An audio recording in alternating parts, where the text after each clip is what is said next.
moom mooy tolluwaay politique fii ci Sénégal en tout cas ki mu cité sax bokk na ci Moustapha Diakhaté ndax lu tax mu cité ko bokk na ci kàddu yi nga xamante ne mooy kàddu yi ñagas yi mu yëkkati tout le temps di ko teg ci le premier ministre Ousmane Sonko ban jàngat ngay def ci kàddu yi nga xam ni Mody Niang daal dina koy yëkkati.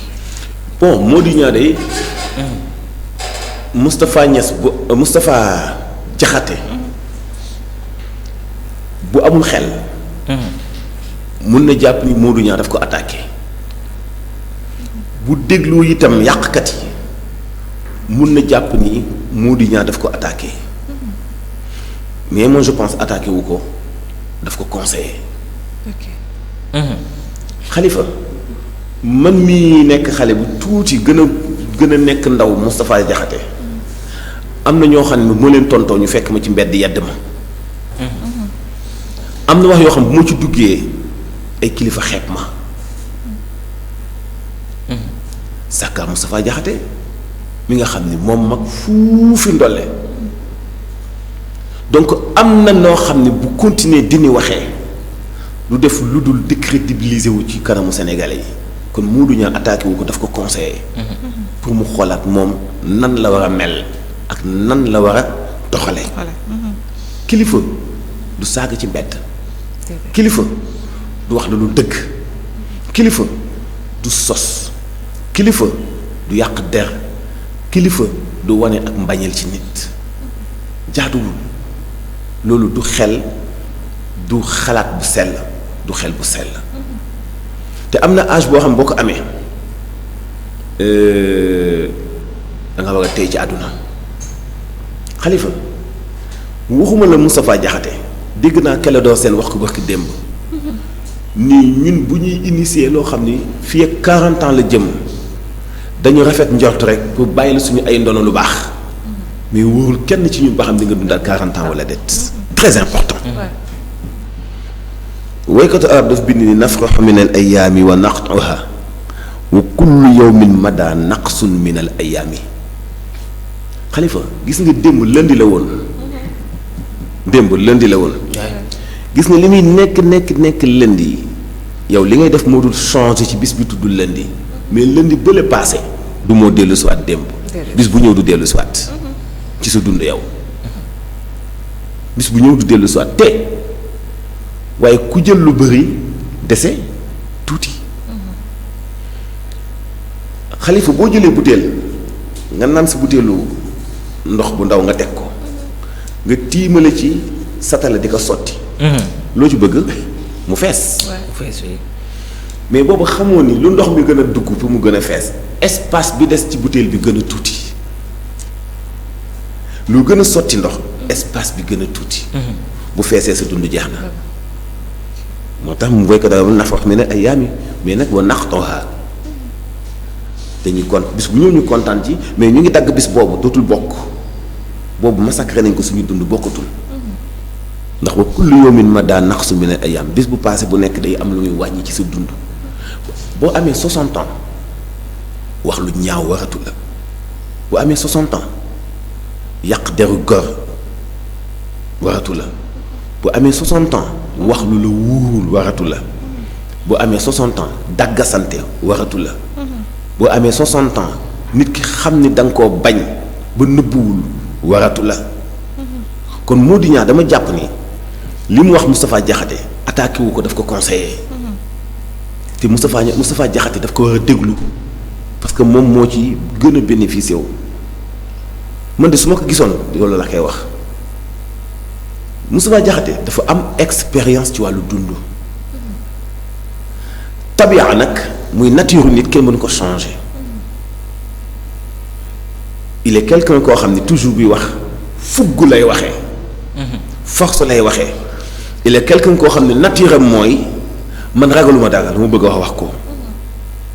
mais yonent bi sallallahu alayhi wa sallam moo ñu jàngaloon ni boo bëggee am jàmm da ngay am tuuti kersa alxayaau kulluhu xayrun nee na kersa léppam yiw la kersa nag bokkul ak naïveté nit ki mun na am fulla nit ki mun na am fayda nit ki mun na tempérer boppam Khalifa kenn ëpp ma tempérament ni ngay waxee mais ay nit yoo xam ni xamuñu communication duñu ay journaliste ñoom wax ni ma booy quand tu parles li ngay wax dafay am solo ba nga xam ni boo koy waxee dënn nit ñi duñu la comprendre duñu bàyyi xel. bul caractériser sa bopp ci toujours nii rigueur. parce que da ngay dem ba booy jàngale sax nit ñi duñu la comprendre et kim ñi ma wax loolu demal nga jëli sama ay commentaires 2019 2020 2021 Sen TV nga comparé ko ak tey du lu ma modifié lu ma ay nit wax la da ngay gis ay différence yoo xam ni dafa jéggi dayoo parce que nit noonu lay améliorer dundam dafay déglu nit donc Moustapha Diakhaté dama jàpp ni warut a jàpp Mody Niang comme ennemi mais daf ko war a jàppee comme conseil ci li mu ko wax Mody Niang nga foog ni Moustapha Diakhaté moo gën a tàng Mody Niang nga foog ni moo ko gën a pànk je ne pense pas. nga foog ni moo ko gën a véridique nga foog ni moo ko gën a ëpp détermination ci li mu gëm et pourtant Mody Niang ñëpp xam nañu dafa am caractère ba da ngay foog ni dafa naqari deret mais lan moo tax mu dem ba egg ci di recadrer waat Moustapha Diakhaté parce que fugg yi duñu benn dafa am yoo xam ne même bu nekkee nature mais da ngay def tatabbu Seydina Ali nee na atabbu aqwa min tatabbu'in ni nga mel moo ëpp doole ni ñu la melloo ndax ndox bu lakkee dañ ko wàll jikko waaye ndox day lakke yow fexeel ba suba goo xëyee nga naan kaasu café pourtant café gi ngay naan tàngul pourtant ndox mi ngi koy def mi nga defal café gi tàngul parce que dañu connecté tàngaay ak ndox pour mu soog a mën a seeyal café gi nga naan ko yow suba goo xëyee abbil jikko boo xam ne ngay calmé wu Xalifa Ahmed Aïdara dafa naa alaaji saa bu defante jotee defante ñuy dem di dem ba yàgg su ma alaaji ceddoo nga waaye del bàyyi muy sedd del muñ ceddoo nga c'est-à-dire waxin la mooy loo gën di dem dafa am looy bàyyi lépp lu ñu wax te du dëgg sëggal mu jàll parce que silence dafa am solo wolof nag dafa wax ni boo noppee ci li la tuumaa da nga ko dëggal déedéet wolof ni nii laa defoon day yokk sàgganu Cell rey na waxkat. déedéet wolof ni cell faj na cell doy nay duma cell doy na ay duma parce que kuy fen di teerloo boo ko tontuwul bu yàggee mu rafle tout court Seydina Ali jàngal ñu ni boo amee conscience tranquille mu la neex solal donc Moustapha Diakhaté gëm-gëm bi mu am ci libéralisme ma du ma wax ne Moustapha Diakhaté dafa bëgg APR wala dafa bëgg PDS Moustapha Diakhaté est un libéral naturellement est un libéral du mu wax ne dafa àndoon ak Ablaye Wade après jàppante ak Karim Wade ñëw ànd ak Macky Sall après mu jógee fa def nii jógee fa def nii man damay jàpp Moustapha Diakhaté est un libéral bu am ay principe am bu am lu mu gëm nekk syndicat nekk parlementaire am expérience ci wàllu dund tey Moustapha Diakhaté dafa bind ay livres Moustapha Diakhaté doit être un sage bon man bu may wax en connaissant la personne noonu lay waxee mais li muy juum dafa bëri waaw ci ay attaques yoo xam ne. fuggam boobu moo ko xam nga nag ku attaqué yonent bi moom attaque moom Ousmane Sonko du la jaaxal. gënuñu yonent bi gënuñu day gënuñu bàyyi et il a regretté. te moom wóor na ko bi mu wax loolu xam na li mu wax amul mais boobu fugg ji ak force bi poussé na ko ba mu mënatul contrôler boppam moo ko yóbbee loolu donc Mody Niang Moustapha Diakhaté bu mu dégg mukk ñu naan ko Mody Niang daf la attaqué te xool léegi nga gis journaliste yi invité ko ci plateau yi bien sûr.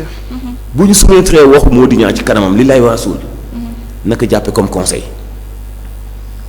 na ko jàppe comme conseil bañ ko jàppe comme wax tey Mody Niang mënut a nekk détracteur kenn parce que moom cherché wul dara. moom honnêteté doo nga lay cherché jub. mi ngi koy wax ci biir ay waxam ne man défendre ma Ousmane Sonko. c'est ça moom défendre wul kenn. la réalité rek. parce que cherché wul dara ah loolu mooy dëgg bàyyi cherché wul dara wutu ko donc nañ ko nangul Moustapha Diakhaté nangul dañ ko jox conseil mu changé ci doxalinam mu changé ci ay kàddoom mu changé ci comportement am mu xool âge bi mu am mu xool xam-xam bi mu am mu transformer boppam def boppam benn sage. Voilà la réalité. Ah xanaa sax moom mu xool ci man. man sax daaw ma traité ak moom nit yi. da doon boxé ma boxé ni ko li nga wax du yoon li nga wax du noonu. mais xanaa man mi nga xam moom mag fuuf sax mat ma di yaay daanaka tey bu may wax ak moom sax tempéré naa ndax bëgg mu tempéré moom itam Moustapha tempéré tuuti nag tuuti mu di ñaa attaqué wala dalaa wax dëgg mag du xuloo mag du xeex mag du saaga ci mbedd mag du saaga dama lay nettali benn anecdote dafa am benn mag mu ñu sonaloon lool mag moom maamu xalifa la sax daf ñu sonaloon ba nga xam ni saa bu ñuy football mu yàq suñu football saa bu ñuy def salaatu guddi mu yàq ko saa bu ñuy def golo xaj guddi mu yàq ko yooyu ay po la woon ay po yu nekk ci kaw gi xale yi kaw yi benn jour gàddem yi génn xam nga niim yi bu ñu ñoree gàddem yi niim yi la ñuy lekk loolu moo tax niim yi garabu niim yi di sax fu nekk ci Sénégal ci àll bi parce que gàddem day naaw te dafa gaaw ci naaw gàddem bu wannee doomu niim daf koy demaat toilette léegi doomu niim fi mu wadd dafay sax loolu moo tax niim di saxayaay fépp léegi gàddem yi bu niim yi ñoree dañuy ñëw nekk ci niim yi mais yenn saa yi dañuy sonal ak ay yuuxu keew dañuy toog benn moment ñu jël ay xeer ak ay yet di sànni gàddem yi ci niim yi ci pénc mi ndax ñu jóge foofu waaw bi ñu sànnee mag mi daal di ñuy saaga waaw bu leen sànnee te nangam tam léegi ci ñi nga xam ne ñooy suñuy mag te di waxambaane am âge xalifa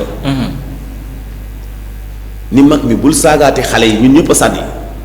mun ko sa yoon nekku ci mun ko sa yoon a ngi ci problème yaa ngi démarré. ñu daal di tampaloo rek waa ji mboot ko xale bi mu mel nga ma fekk xalifa dugg ci xalifa mboot ma léegi nag ñun dem ñu potox ndoll ci ñëw xëpp suuf sànni ay xeer gis nga bi mu noppee boobu la gëj a xeex bi mu noppee dafa mel ni kuy xëpp dóom parce que ñun ñëpp a sonn te bi mu noppee sañu te jàpp doomu kenn dóor xam nga loolu li ma la wax ni histoire réelle la mais leçon bi nga ci mën a dégg mooy boo tekkiwul say jàjj ca ba nga koy man ñu tekkil la ko tekki nu gàcce waaw boo tekkiwul say jàjj ci bi nga koy man ñu tekkil la ko tekki nu gàcce parce que yàlla maywul dafay appelé gis nga ñun ndeysaan maa ngi woo bëgg démb Georges Déthié Diop ñuy waxtaan ci bi ñuy def actu en question RFM Georges bu RFM ñuy waxtaan dañu daan ñëw man ak moom doo ñooy xëy si samedi ak dimanche wala Yves Antonio Ogula bu ñu xëysee moom day nekk antenne man may def interview ak téléphone parce que dama teel a mën monter audio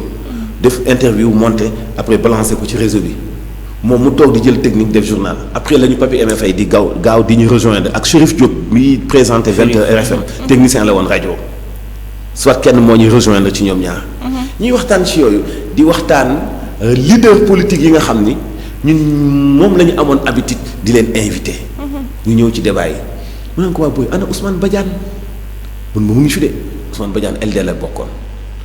ana Boubacar Ba bu PDS ana ndeysaan ñu ñaanal fa léegi woon def lu baax moo am solo ci biir waxtaan ba nag moom suñu xel dem ci Ibrahima Sène bu PID